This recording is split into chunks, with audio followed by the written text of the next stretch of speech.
सच्ची हिकायत में है, मियाँ बीवी थे, काफ़ी दिनों के बाद एक लड़का पैदा हुआ तो मियाँ भी खुश, बीवी भी खुश। कुछ दिनों के बाद उस लड़के के मुंह में दांत निकलने लगे तो उसके बाप का चेहरा उतरने लगा, गमगीन रहता था। बीवी ने एक दिन कहा, मेरे प्यारे शौहर, अल्लाह ने औलाद नहीं दिया था तो औलाद की फिक्र थी, अल्लाह ने एक औलाद दे दिया तो अब औलाद की खुशी थी, लेकिन अब आप गमगीन रहते हैं। तो शौहर कहता है, मेरी बीवी, अल्लाह ने औलाद दिया, औलाद की खुशी थी, और औलाद की रोजी तुम्हारे सीने का दूध था। वो जो दूध अल्लाह ताला मुफ्त में तुम्हारे सीने में पैदा करता था, मुझे कोई रोजी की फिक्र नहीं थी। लेकिन अब जब बच्चे के मुंह में दांत निकल आए हैं तो मुझे अब यकीन हो गया कि अब दूध से काम नहीं चलेगा, बच्चे के लिए रोटी की भी जरूरत पड़ेगी। तो उसी रोटी की फिक्र में मैं रहता हूँ कि अपने बच्चे के लिए रोटी कहाँ से लेके आऊँगा, उसी के गम में मैं कमज़ोर होता जा रहा हूँ। बीवी ने कहा, मेरे प्यारे शौहर, तुम कैसी बात करते हो? जिस खुदा ने मेरे बेटे के मुंह में दांत उगाए हैं वही खुदा मेरे बेटे के खाने के लिए रोटी भी पैदा फरमाएगा। रज़्ज़ाक़ अल्लाह है, तुम गमगीन क्यों हो रहे हो? तो जो खुशनसीब औरतें होती हैं वो अपने शौहरों के चेहरे के गम को भी बर्दाश्त नहीं करती। इसीलिए लिखा है, यल मरतु इज़ा सल्लत खम्सहा, जो औरत 5 वक्त की नमाज अदा कर ले, व शामत शहरहा, और रमज़ान का रोज़ा रख ले, व अतात बालहा, और अपने शौहर की फर्मा बरदारी कर ले, व अहसनत फरजहा, और अपने आप को ज़िना से बचा ले, फतदखुलल जन्नत मिन अय्य बाबिन शात, तो जन्नत के जिस दरवाज़ा से चाहेगी वो औरत जन्नत में दाखिल हो जाएगी। अल्लाह ताला उस औरत के लिए जन्नत के हर हर दरवाज़ों को खोल देगा। किस औरत के लिए? जो दुनिया में अपने शौहर की फर्मा बरदारी करके जाएगी, नमाजों का तोहफा लेके जाएगी। लेकिन आज हमारी माँ बहनें नमाजों से दूर हैं। क्या राबिया थी बसरा में कि इमाम हसन बसरी रदी अल्लाह ताला अन्हु एक दिन दरियाए दजला पे गए और मुसल्ला बिछाया, नमाज पढ़ने लगे दरिया के ऊपर। देखने वालों की भीड़ लग गई, कहा, अरे इमाम हसन तो पानी पे नमाज पढ़ते हैं। भीड़ लगी, राबिया को पता चला तो राबिया मुसल्ला उठाई और आई और हसन बसरी के सर के ऊपर फिजा में मुसल्ला बिछाया और खड़ी हो गई, नमाज पढ़ने लगी। हसन बसरी ने देखा तो डांटा राबिया को। तो राबिया ने कहा, हसन, तुम्हारे घमंड को तोड़ने के लिए मैंने फिजा में मुसल्ला बिछाया है। नमाज पढ़नी थी तो घर में पढ़ते, मस्जिद में पढ़ते। दरियाए दजला के ऊपर पढ़ने का मकसद क्या है? सिर्फ दिखावा है कि दुनिया वाले जाने कि तुम वली हो। ऐ हसन बसरी, मैं तुम्हारे घमंड को तोड़ने के लिए फिजा में मुसल्ला बिछाई हूँ कि दरिया के पानी पर तो मुसल्ला बिछाना आसान है, लेकिन फिजा में कोई चीज बिछा देना आसान नहीं है। वो राबिया थी। ऐ लोगों, नमाजें पढ़ो। माँ बहनों से गुजारिश है कि वो भी नमाज पढ़ें। हदीस पाक में है, अना आयशा कालत अमरना रसूलुल्लाह सल्लल्लाहु अलैहि वसल्लम बि बनाइल मस्जिद फिल बुयूत। हजरत आयशा कहती हैं कि सरकार ने हम लोगों को हर हर घर में मस्जिद बनाने का हुक्म दिया है। हदीस में है कि हर घर में मस्जिद हो। कैसी मस्जिद? यही मीनार वाली नहीं, जिसके 4-5 कमरे हो तो एक कमरा इबादत के लिए खास कर ले, जिसका घर एक ही हो तो उसका एक कोना कोई इबादत के लिए खास कर ले। फर्ज की नमाज जमात से मस्जिद में पढ़े और नफल नमाज अपने घर के उस इबादत खाना में पढ़े, ताकि घर के छोटे छोटे बच्चे तुम्हें नमाज पढ़ते हुए देख कर नमाजी बनने की कोशिश करें। हर घर में नबी करीम ने फरमाया मस्जिद होनी चाहिए, इबादत की जगह होनी चाहिए। लेकिन आज हमारी नमाजें छूट रही हैं, हमको एहसास तक नहीं। और हम या अली का नारा भी लगाते हैं। कम से कम अली की जिंदगी तो देखते कि हजरत अली की एक नमाज छूटी थी असर की, वो भी कब? उनके रान पे हुजूर सर रख के सो रहे थे, सूरज डूब गया था, तो रोए थे हजरत अली शेरे खुदा, इतना रोए कि आंखें आंसू सरकार के रुखसार पर गिरे, सरकार की आंखें खुली। फरमाया अली रो रहे हो? कहा अल्लाह के रसूल मेरी नमाज असर चली गई। तो हुजूर ने उंगली का इशारा फरमाया तो डूबा हुआ सूरज फिर वापस आया और हजरत अली ने नमाज असर पढ़ी।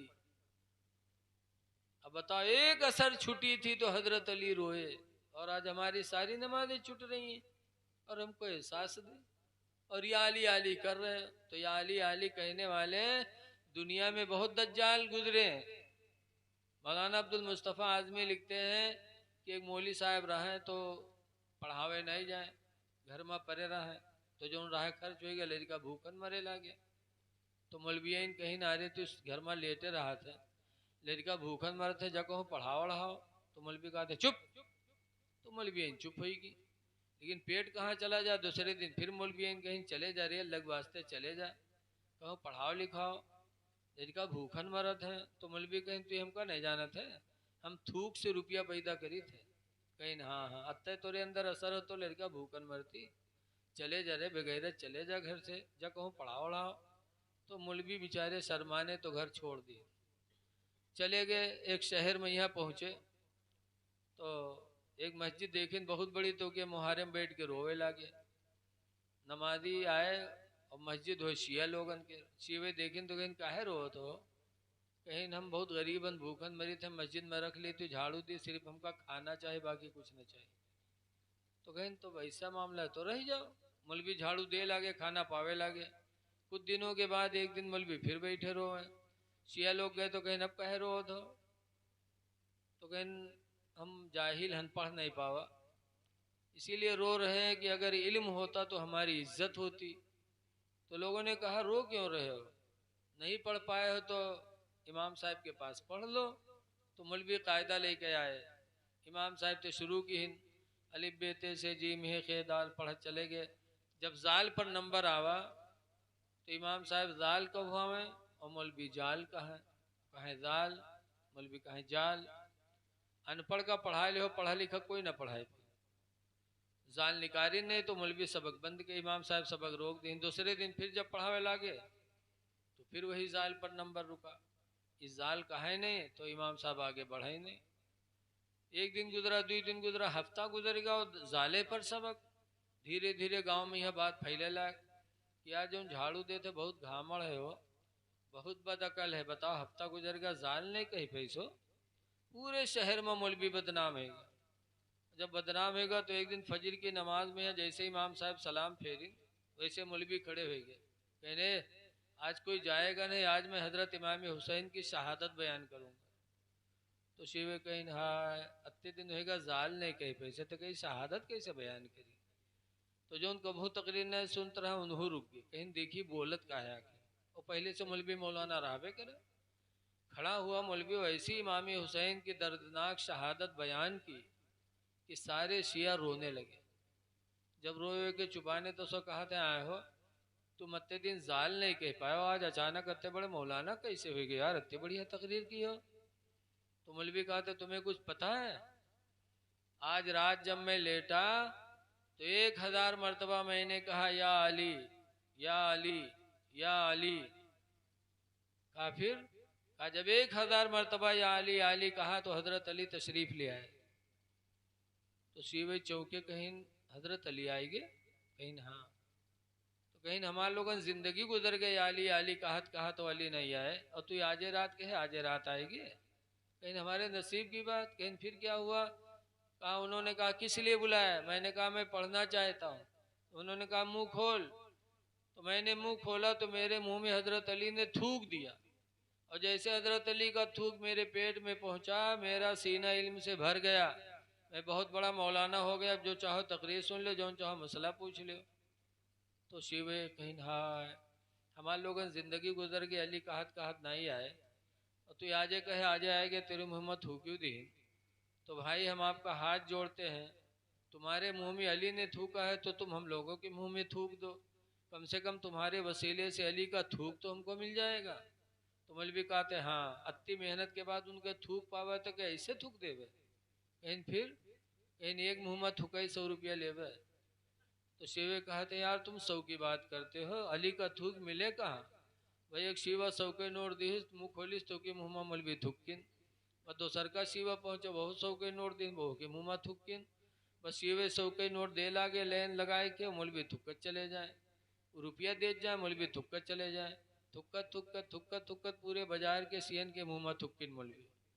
और जब मर्द खत्म भय तो मेहरुए चल दीन, उन्हों तो बहुत शौकीन होते हैं, उन्हों मुँह फैलावे लागे, उन्हों के मौलवी मुँह में थुक्के लागे। अल्लाह जाने के में थूक कहाँ से आवत रहा, अखा थू ऐसे कर, अखा थू ऐसे करे, 100 के नोट पावत रहे, थुक्कत थुक्कत पूरे बाजार के सीओ की औरतों के मुँह में थुक्का मौलवी ने।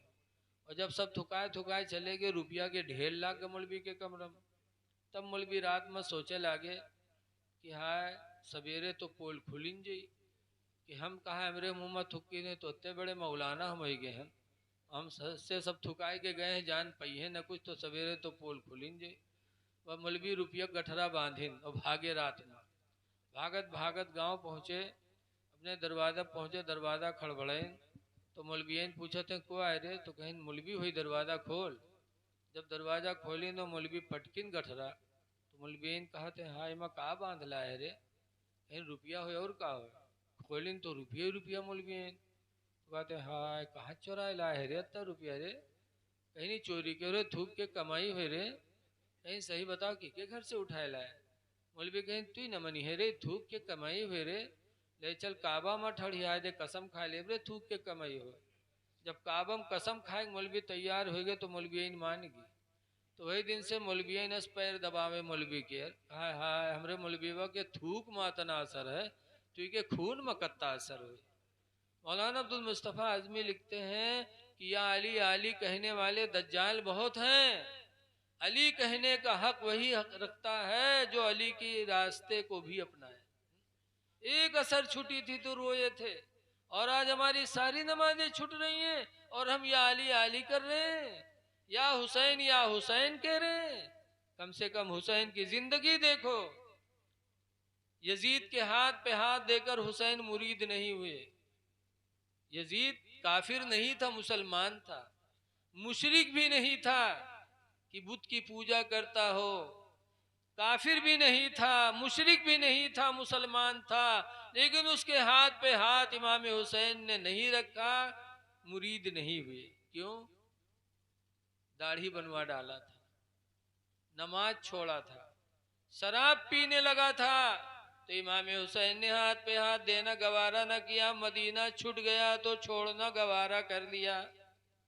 वह मदीना जहां हर मुसलमान जाने की तमन्ना रखता है, दुआएं मांगते हैं लोग, दिखा दे या इलाही वो मदीना कैसी बसती है, दिखा दे या इलाही वो मदीना कैसी बसती है, जहाँ पर रातों दिन मौला तेरी रहमत बरसती है।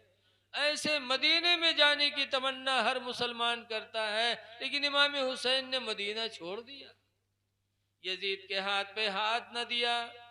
क्यों? नमाज छोड़ा था। ऐ मुसलमानों, आज अगर आपने नमाजें छोड़ी तो क्या हुसैन आपसे राजी होंगे? बोलो यार। दाढ़ी बनवाया सबसे पहले हुजूर की उम्मत में यजीद ने, किसी मुसलमान ने दाढ़ी नहीं बनवाई थी, सबसे पहले ये बिदात इजाद किया यजीद ने। आज हम हुसैनी मुसलमान होकर के दाढ़ी बनवाते हैं। ऐ लोगों, दाढ़ी न बनवाओ, हदीस पाक में कि चेहरे के दाढ़ी कब्र में रोशनी का सहारा है। जिसके चेहरे पे दाढ़ी होगी उसकी कब्र में रोशनी होगी। कम से कम यही सोच लो कि अल्लाह के रसूल ने फरमाया कुस्तुस सवारिब, ऐ लोगों मोछों को कतरवा डालो, वाफुल्लुहा, और दाढ़ी को बढ़ा डालो, ये हुक्म किसको दिया था? मुसलमानों ही को दिया था।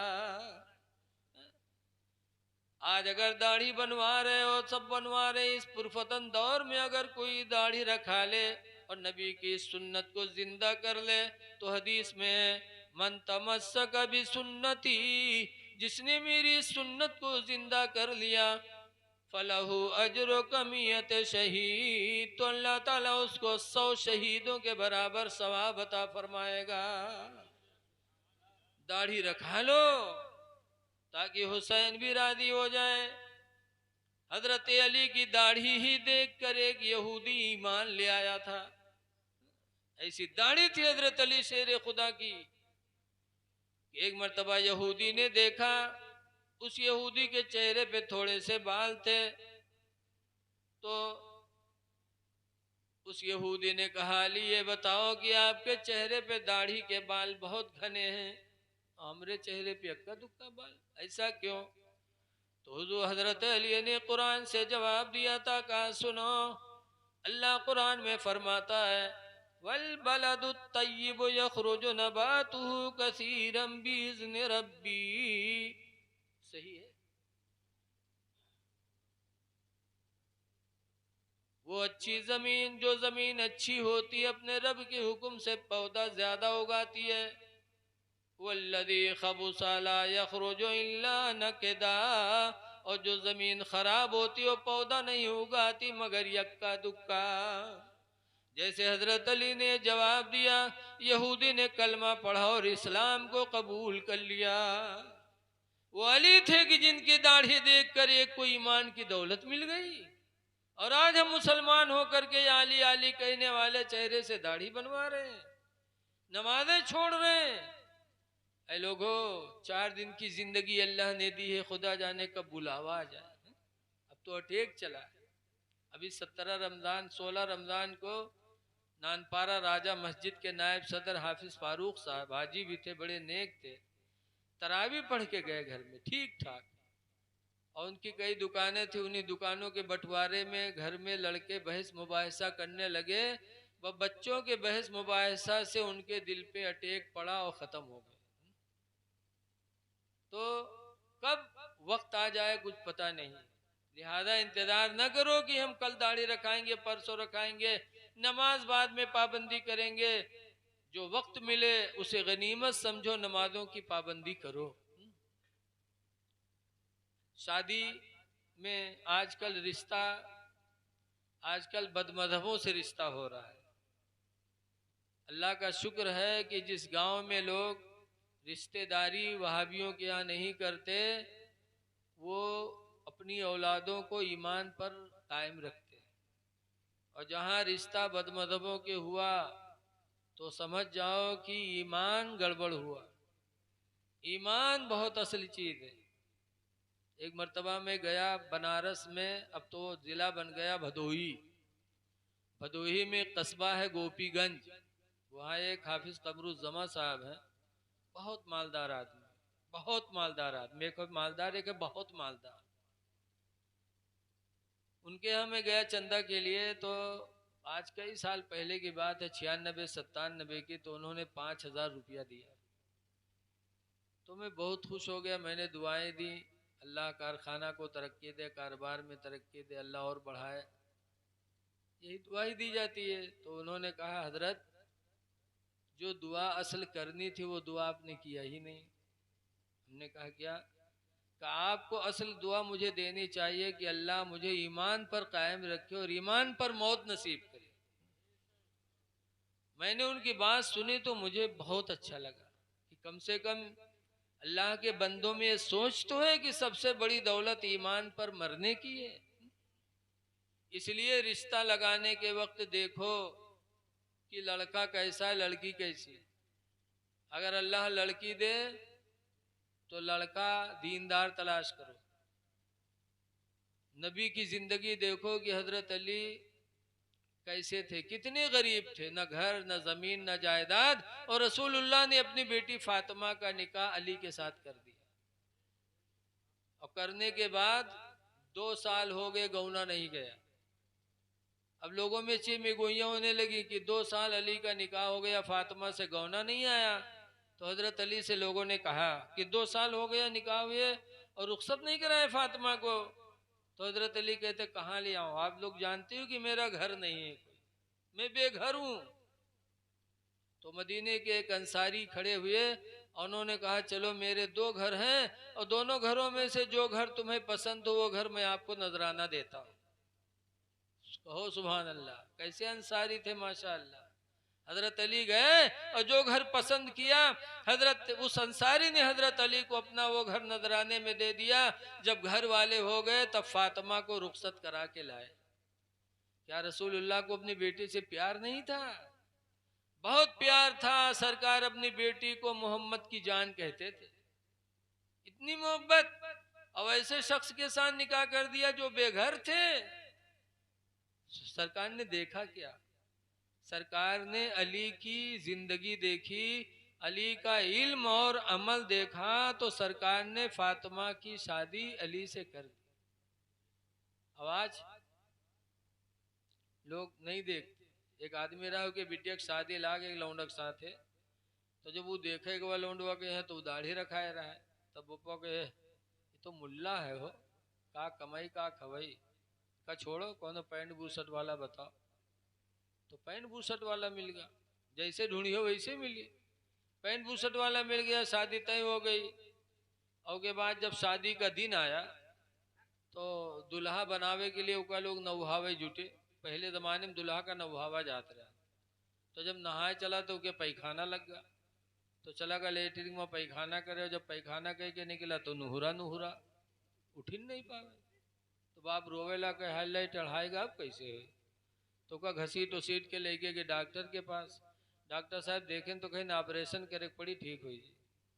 तो बाप रोवेला कहे डॉक्टर साहब आज शादी है, बाराती सब घर पे हैं और ऑपरेशन करियो, अल्लाह जाने कब ठीक है कैसे हुई। तो डॉक्टर साहब कहीं घबराओ ना, 2 मिनट लागी। लेके गए ऑपरेशन रूम में, दरवाज़ा बंद किन और 2 मिनट न लग दरवाज़ा खोल दी। जब खोली तो सीधा सीधा निकला, बढ़िया चले। तो सबका ताज्जुब भाई, 2 मिनट में कौन ऑपरेशन होगा ठीक होगा। तो लोग डॉक्टर साहब से पूछा लगे डॉक्टर साहब कौन बीमारी रहा जो 2 मिनट न लाग ऑपरेशनों कह दो ठीक होगा। तो डॉक्टर साहब कहते कोई बीमारी नहीं, पैंट के बटन बूसट में लगा ली रहा है।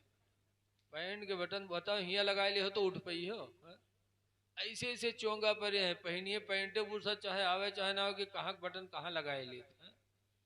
अरे यार ये जायज़ तो है, लेकिन ये लिबास गुलाम नबी की पहचान नहीं है।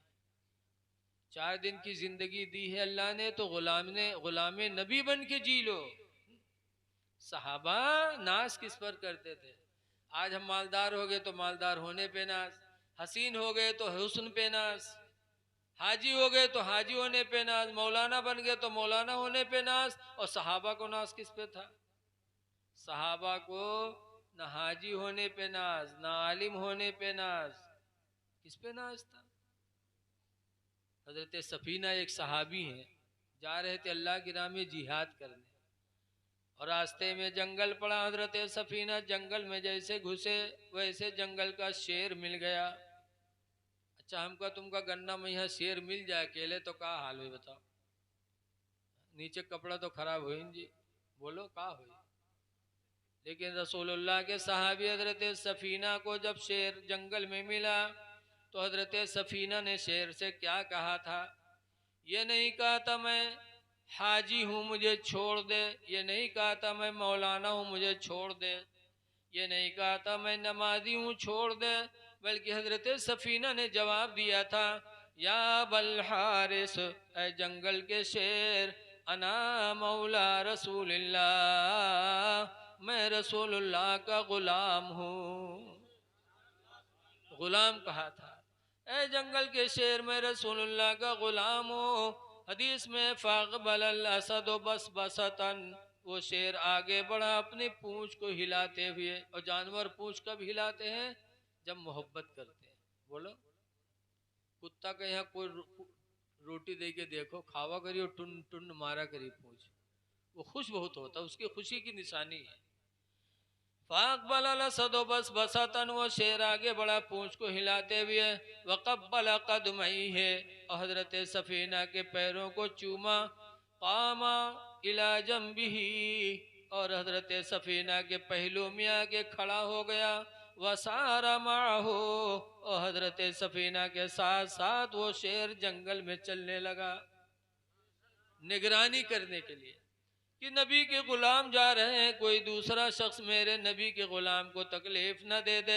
तो वो शेर हजरत सफीना का जंगल में मुहाफिज भी बन गया। किस पे नाज किया था? नबी की गुलामी पे। ऐ लोगों, 4 दिन की जिंदगी अल्लाह ने दी है, नबी के गुलाम बन के जी लो। खुदा जाने रात मिली है, सुबह मिले कि न मिले। आज हमारे गांव कटघर में शख्स की बीवी रात में मर गई हो, किसी को पता ही नहीं चला। सुबह उठे तो देखा मरी पड़ी हुई। रात मिली है, सुबह मिले कि न मिले किसी कहने वाले ने इसीलिए कहा है कि कोई गुल बाकी रहेगा ना चमन रह जाएगा। एक रसूलुल्लाह का दीन हसन रह जाएगा।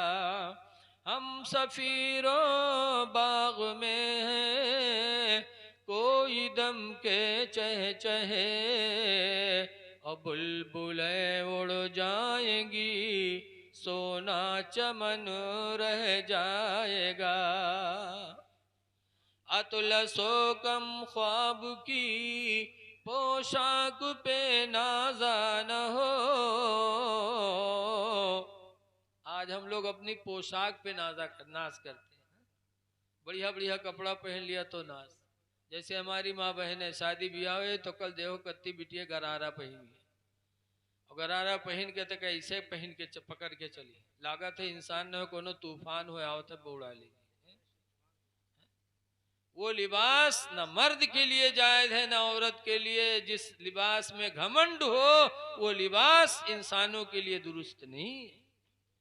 अतलसो कम ख्वाब की पोशाक पे नाज़ा न हो। इस तने बेजान पर खाले कफन रह जाएगा। अल्लाह ताला हमको आपको अच्छे अमाल करने की तौफीक अता फरमाए। कल होने वाली शादी को अल्लाह ताला मुबारक फरमाए। यकीन जानो, औरत के कई मर्तबे होते हैं। जब तक बच्ची होती है, नाबालिग रहती है, तब तक उस की वजह से रोजाना हर घर में 10 रहमतें नाजिल होती है। बोलो। और जब जवान होकर के शौहर के घर में जाती है तो उस औरत के कदमों की वजह से वो घर मिसले जन्नत बना रहता है। बताओ, आज जिस घर में कोई औरत न हो वो घर अच्छा लगता है? बेरौनक रहता है। जब हमारे तुम्हारे अब्बा आदम अलैहिस्सलाम को जन्नत अच्छी नहीं लगी, लिखा है कि आदम अलैहिस्सलाम जन्नत में थे तो गमगीन रहते थे। अल्लाह ने फरमाया, आदम मेरी जन्नत में कोई कमी है? अल्लाह जन्नत में सारी बहार है लेकिन एक चीज की कमी है। कहा क्या? कहा जन्नत में मैं अकेला हूँ, कहा जन्नत में मेरे साथ मेरी बीवी होती तो ये जन्नत मुझे और अच्छी लगती। तो अल्लाह ताला ने आदम को नींद दे दिया और सोए तो उनकी बाईं पसली की एक हड्डी अल्लाह ने निकाला और उस हड्डी से कहा कुन हो जा। बस वो हड्डी आनन फानन हजरत हव्वा की शक्ल में बन के तैयार हो गई। हव्वा बन के तैयार हो गया। अल्लाह ताला से पूछा आदम ने कि या अल्लाह ये कौन है? अल्लाह ने फरमाया आदम ये तुम्हारी बीवी हव्वा है। जैसे हव्वा का नाम सुना आगे बढ़े तो अल्लाह ने फरमाया पहले महर अदा करो, बगैर महर अदा किए आगे नहीं बढ़ सकते। आदम अलैहिस्सलाम ने पूछा अल्लाह महर क्या? अल्लाह ने फरमाया आदम आखिरी ज़माने में मेरे एक महबूब पैदा होंगे मोहम्मद सल्लल्लाहु अलैहि वसल्लम, उन पर तुम 10 मरतबा दरूदो सलाम पढ़ दो, तुम्हारा महर अदा हो जाएगा। हजरत आदम अलैहिस्सलाम ने 10 मरतबा दरूदो सलाम पढ़ा और महर अदा हो गया, हव्वा हलाल हो गई। पता चला कि बगैर महर अदा किए बीवी के करीब जाना, बोलो, मना है। इसीलिए कुरान कहता आतुन्निसा सदुकातिहिन्ना निहला, के लोगों औरतों का महर खुशी ही की रात में उनको दे दो, महर खुशी ही की रात में दे दो, वरना बगैर महर अदा किए अगर रहे तो हदीस पाक में है कि वो ज़िना माना जाएगा और क़यामत के दिन दोनों जानी की शक्ल में उठाए जाएंगे। इसलिए महर जो हो उसको अदा करना ज़रूरी है। लेकिन आजकल महर बधैया 21,000 11,000 तक जब मेहरुआ तिहा जई है तो 50 रुपये रसगुल्ला लेके जी और जाना थे कि बहुत बड़ी हम सखी है और लेके जाइए धरिए देखे सलाम करे के बाद कहिए तनी माफ़ कर दो, तनी माफ़ कर दो। अब जब बताओ पहली रात में माफ़ी मंगियो तो तुमका मर्द है समझी, वो जान जी कोनो मेहरा है, अभी का लतियाए रहो। अगर मर्द की शान होती तो पहली मुलाकात में माफ़ी, हक अदा करो हक। आपका अगर कोई 11,000 21,000 बाकी हो और कह दे माफ़ कर दो तो इसे माफ़ कर दे। इसलिए महर अदा करना ज़रूरी है। दूसरी बात यह है कि आदम अलैहिस्सलाम का महर सलातो सलाम से अदा हुआ था, यह उनके लिए खुसूसियत है। अभी नहीं कि हाफिज़ मोहम्मद अहमद साहब के भाई की शादी हो और महर बदा हमें तक आवे तो के कमरा में ही हाफिज जी जाए या नबी सलाम अलैक पढ़ाए कि ताकि महर से छुटकारा मिले, तो अब नहीं हो पाएगा। वो आदम अलैहिस्सलाम ही के लिए ख़ास था। और एक बात सुनो, औरतें काहे से पैदा? हवा टेढ़ी हड्डी से बनी, पसली की हड्डी से पैदा है और हड्डी टेढ़ी होती है पसली की। इस टेढ़ी हड्डी को सीधी करोगे तो सीधी होगी? बोलो, टूट जाएगी। इसलिए औरतें हमेशा टेढ़ी होती हैं, टेढ़ी मतलब आदत की। इसलिए इनसे बातों में उलझना नहीं चाहिए। हदीस पाक में है लौलम यकिन हवा लौलम तकुन हवा, अगर हवा न होती तो औरतें शौहरों की नाशुक्री न करती, और अगर बनी इसराइल न होते तो गोश्त सड़ता नहीं। गोश्त सड़ जाता है रख दो ऐसे तो ये बनी इसराइलियों की वजह से है। और औरतें जो नाशुक्री करती हैं शौहरों की, ये हवा की वजह से। एक दफ़ा लिखा है कि आदम और हवा से सुबह शाम, हज़रत हवा से सुबह शाम बच्चे पैदा होते थे, शादी कर देते थे और उसके बाद घर बसाने ले जाते थे दूर दूर, ताकि अल्लाह की ये ज़मीन अल्लाह के बंदों से भर जाए। तो एक लड़का था, उसको लेके गए बसाने, बहुत उस बच्चे के बसा कर वापस आने में टाइम लग गया ज़्यादा। तो जब पहुँचे घर पे तो हवा ने खाना तो दे दिया। अब आदम अलैहिस्सलाम जब सो गए तो हवा उठी और कुर्ता हटाए के पसली की हड्डी गिनने लगी, 1 2 3 4 5। आदम अलैहिस्सलाम की आँख खुली, पूछा हवा क्या कर रही हो? कहा वो पसलियों की गिनती कर रही थी। कहा क्यों? कहा इस मर्तबा आप गए थे तो बहुत देर में आए हो, तो मुझे शक है कि एक पसली से तो मैं पैदा हुई हूँ और कोई दूसरी पसली तो नहीं निकल गई, कोई दूसरी हवा तो नहीं है कहीं जहाँ इतने दिन तक तुम रुके रहे। आज भी जो शौहरों में शक है ना, वो हवा की वजह से है। आज जैसे आप अपने घरे आओ तो 8 बजे 12 बजे रात के लौट के आओ तो दरवाज़ा खोलो तो हाली खुली, यही कहे कहाँ रहे हो तुम इतनी रात तक, जहाँ रहे हो हुए जाओ। ये नाशुक्री जो औरतों में है, ये हजरत हवा की वजह से। इसलिए लोगों, औरतों में अगर कमी हो तो आहिस्ता आहिस्ता इस्लाह करो, सख्ती करने की ज़रूरत नहीं। ज़्यादा सख्ती करोगे तो तलाक तो ले लेंगे लेकिन सही नहीं होंगे। इसीलिए औरतों के कमकली की बुनियाद पर औरतों से उलझना नहीं चाहिए। मसला है कि अगर बाहर से आए हो, घर में पहुंचो और बीवी से तू मैं होने लगे तो हुक्म है कि आप घर से बाहर निकल जाओ, फौरन घर छोड़ दो, ताकि बीवी का गुस्सा, बीवी खामोश हो जाए, तुम्हारा गुस्सा ठंडा हो जाए। अगर तुमने बीवी की गलती को माफ कर दिया, ठंडे हो गए, तो अल्लाह का ऐलान सुनो। अल्लाह फरमाता है अल काज़िमीन अल गैज़, गुस्सा को पी जाने वाले, ठंडे हो जाने वाले। वल आफीना निन्नासी, और उसकी गलती को माफ कर देने वाले। वल्लाहु युहिब्बुल मुहसिनीन, अल्लाह ऐसे एहसान करने वालों को महबूब बना लेता है। तो बीवी से उलझना ने जाओ, घर में तू मैं हो कि बाहर निकलो, वरना जुटे रही हो तो आखिर आए जे कि असिल के हो तो छोड़ दे। तो तुम कहो हाँ रे असिल के नब्बे छोड़ दे, ये बस छोड़ दे तू असिल के हो तो चुप रहने मुँह खुलहीन जात है हमारा। असिल के हो तो मुँह खोल दो, अब बे खुलहीन जात है, खोल दे तू। और जब खुलत है तो एक साक में अल्लाह जाने कत्ती तलाक आदमी देते, तलाक तलाक तलाक। और के बाद जब गुस्सा ठंडे जनिए कि हाँ हमरे निकाह से तो ये निकल गए, तब जाइए मदरसा। कभी मौलवी मौलाना से न बोली है, ऐसे माहौल में जाइए दूर से सलाम अलैकुम, पूछो कहा बात, अरे हजरत एक गलती हो गई, कहा हुआ, हजरत घर में झगड़ा हुआ तो गुस्सा में तिलाक निकल गया। कई दफ़ा दियो, कहने हजरत तो गुस्सा में जान ही नहीं पाए।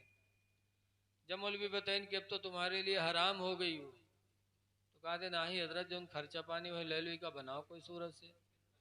अब बताओ हम कौन खर्चा लागत है। लेकिन जब वहाँ से भगाया मौलाना, हराम को हलाल थोड़ी कह देंगे। वहाँ से हटे दूसरे के पास गए, हुआ भगाए गए। इत्तेफाक से एक दज्जाल मौलवी मिल गया, मौलवी से कहें मौलवी साहब का बना दो कोई सूरत से जो खर्चा पानी हो ले लो। तो मौलवी कहा थे अच्छा कितना दे हो, कहीं जौन बते तौन देवे। मौलवी कहा थे रुपया ले 10,000, लेकिन काम तुम्हारा बिल्कुल लोहा कह देवे। दे दी 10,000। जब मौलवी पाएंगे तो कहते हैं अच्छा ही बताओ कौन दिन तलाक दिए रहा। बड़ी देर सोचे साचे इसके इतवार के दिन रहे मौलवी साहब। मौलवी कहते जाओ, इतवार के कहाँ तलाक पड़ते, इतवार के दिन कोर्ट कचहरी सब बंद रहा था, तलाकों बंद रहा था, जा नए भे तलाक लगा दिया दज्जाली की मोहर। जैसे जैसे तलाक देने वाले वैसे मौलवी भी इस दौर में पैदा हो गए।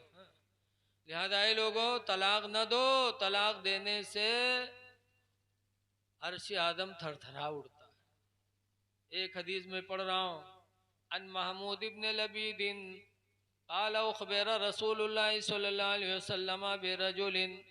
महमूद बिन लबीद कहते हैं कि हुजूर को एक आदमी की खबर दी गई। किस आदमी की? तल्लक़ इम्रातहु सलासत तलीक़ातिन जमीआ। उस आदमी की खबर दी गई जिसने अपनी बीवी को 3 तलाक़ें दे दिया एक साथ। हदीस में फ़क़ाम ग़ज़बान, तो सरकार गुस्सा होके खड़े हो गए। वक़ाल अयलअबु बिकिताबिल्लाह, हुज़ूर फरमाते कि अल्लाह की किताब से खेल खेल रहा है। वाना बैना धूरिकुम, दरहाली कि मैं तुम्हारे बीच में मौजूद हूँ। मेरी मौजूदगी में जब कुरान से खेल खेला जा रहा है तो मेरे बाद तुम्हारा क्या हाल होगा। पता चला कि 3 तलाक एक साथ में देना कुरान से खिलवाड़ करना है, इसलिए तलाक़ें न दो। कोई बात आए तो सब्र कर लो, ये सोच करके कि अल्लाह ने इनको कमक्ल बनाया है। अल्लाह ताला हमको आपको बेहतर तरीके से ज़िंदगी गुजारने की तौफीक अता फरमाए।